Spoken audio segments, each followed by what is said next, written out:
For I was hungry, and you fed me. I was thirsty, and you gave me a drink. I tell you the truth. When you did it to one of the least of these, my brothers and sisters, you were doing it to me. That's Matthew 25, verses 35 and 40, that talk about Jesus and what he was describing to his disciples as people showing him love. Okay, my name's Christopher Scott, and I serve as a small groups pastor at a local church. And in this video, I want to show you, as a small group facilitator, Sunday school leader, teacher, maybe a facilitator or leader of a support group, how you can provide meals for someone in need and how to provide meals for someone that's going through a difficult time. Providing meals for someone going through difficult times is one of the best ways that Christians can show love for one another. Jesus said in John's Gospel, "For your love for one another will prove to the world that you are my disciples." Organizing, cooking, and delivering meals for people going through difficult times is an important ministry of your small group. So you can provide meals for someone in your small group, maybe a family member connected to your small group, or somebody who's not even in your group or your church, but you want to show love for. And there's 3 basic steps you want to follow when trying to organize meals for someone going through difficult times as a small group facilitator. Organizing, cooking, and delivering, right? Those are the 3 steps. Organize, cook, and deliver. And I'm going to talk about each of these in our video today to help you as a small group facilitator know how to organize meals for someone that will need them, okay? So as you're organizing the meals for someone, the first step you want to do is you want to appoint someone to organize the list, right? Appoint someone in your small group to organize the list. Find somebody that's organized and has kind of good with details that can keep track of the list in your small group, somebody that's reliable. Up there I have a video that I've recorded about how you want to get everybody in your small group involved in a ministry in some way, shape, or form. And this is one of the ways that you get everybody involved is by appointing someone in the group to organize the food list. It shouldn't be you as a facilitator. It should be somebody else in the small group, okay? That's the first thing. You want to appoint someone to organize the list. Second, you want to avoid using the meal train apps or websites or things like that to organize the list, okay? Avoid using, a website or an app to organize the food list, okay? This is a pen. This is a piece of paper. This is a person. Those are the 3 things that you're going to use to organize a list, right? A pen, a paper, and a person, okay? 3 P's, pen, paper, and a person. Those are the most effective ways to organize a food list. And I'll talk more about this later and why, but a person, a pen, and a piece of paper are the things you want to use to organize the food list. And then you want to ask a few basic questions when you're organizing the food list, okay?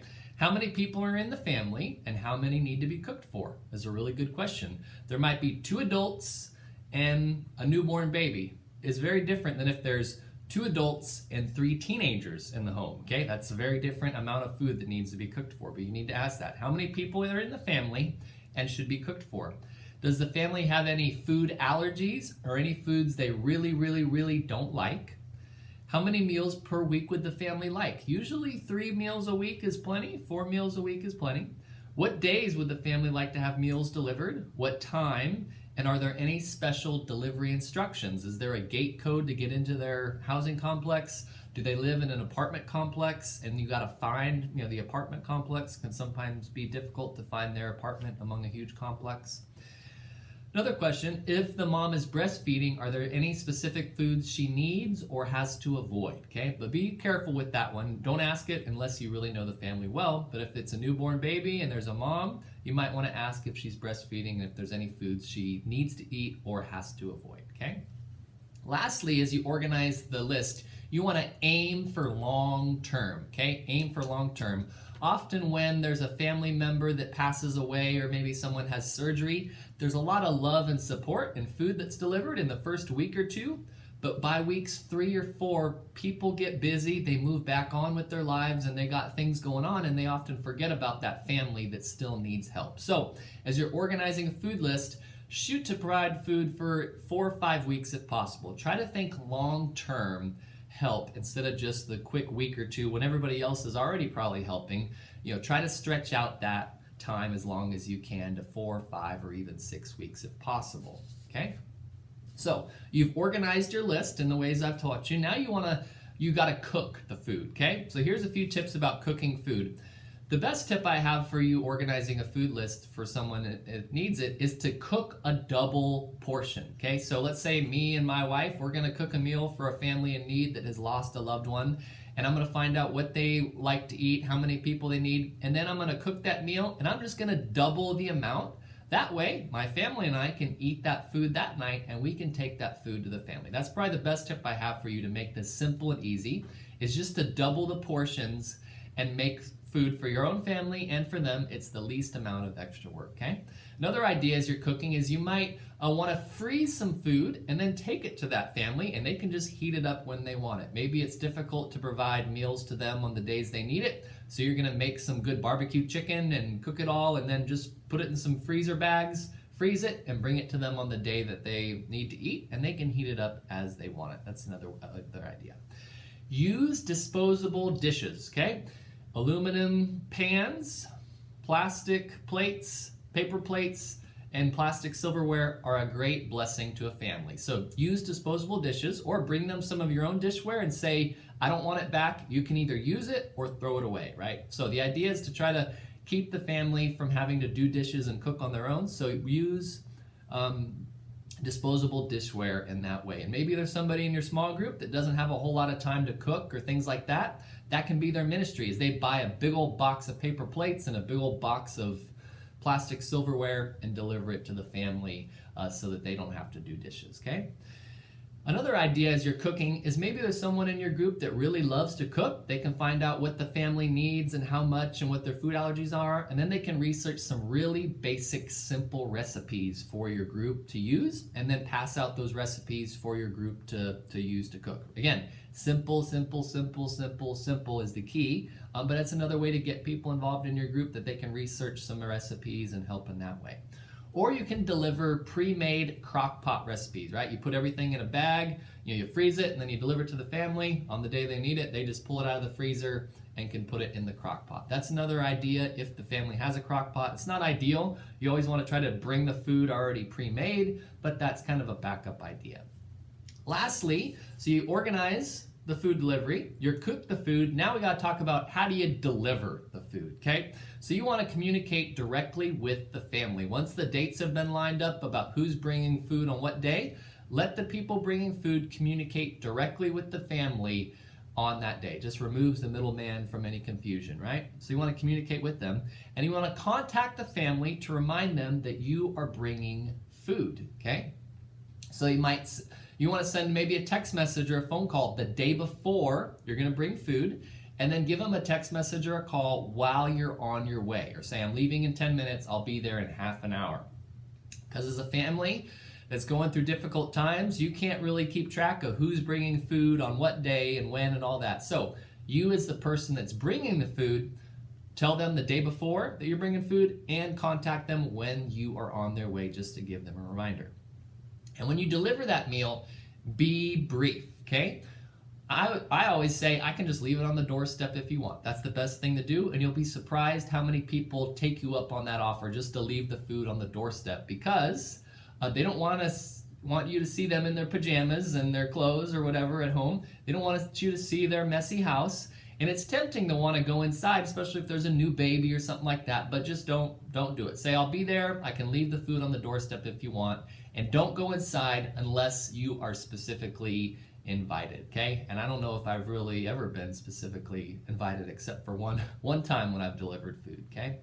So be brief when you deliver the meal. Additionally, let the family know that you care for them and that you're praying for them. When you're bringing food to a family that's going through difficult times, you're providing that physical nourishment of food, but you're also giving them spiritual nourishment of encouragement just by showing them that you care. And when you go there, maybe offer to pray with them briefly if you feel comfortable. Ask if they have anything specific that you can pray for them about, and let them know you're praying for them and that your small group is praying for them, okay?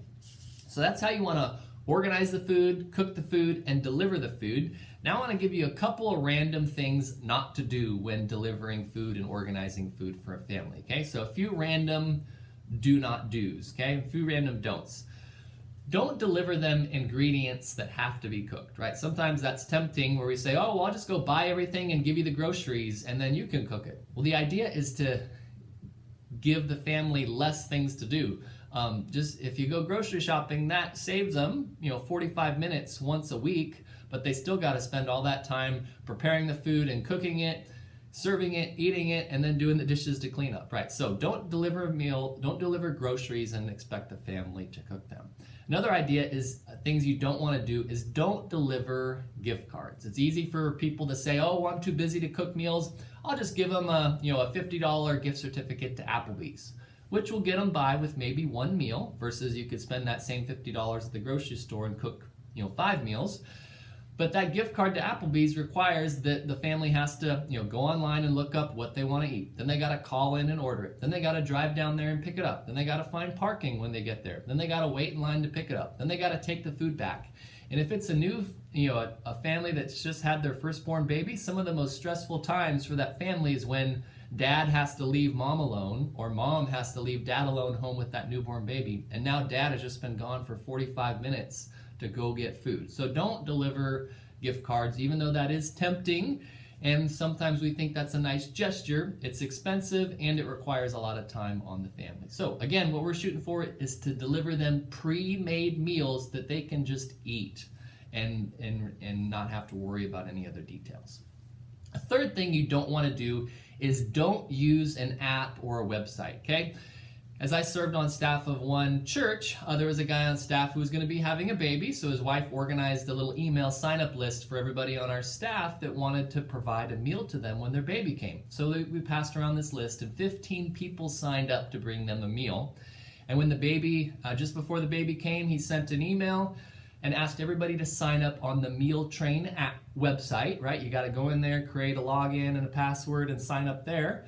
And so he asked everybody to do that. And when the baby came and it was time to have meals delivered, only 3 out of the 15 people actually got the email, went to the website, logged in, created a password, and signed up to deliver a meal. What a discouraging experience that must have been for them, right? So again, the most effective way to organize meals for someone in need is a person, a paper, and a pen, right? Use these 3 things. That's the best way to do it. Don't use an app.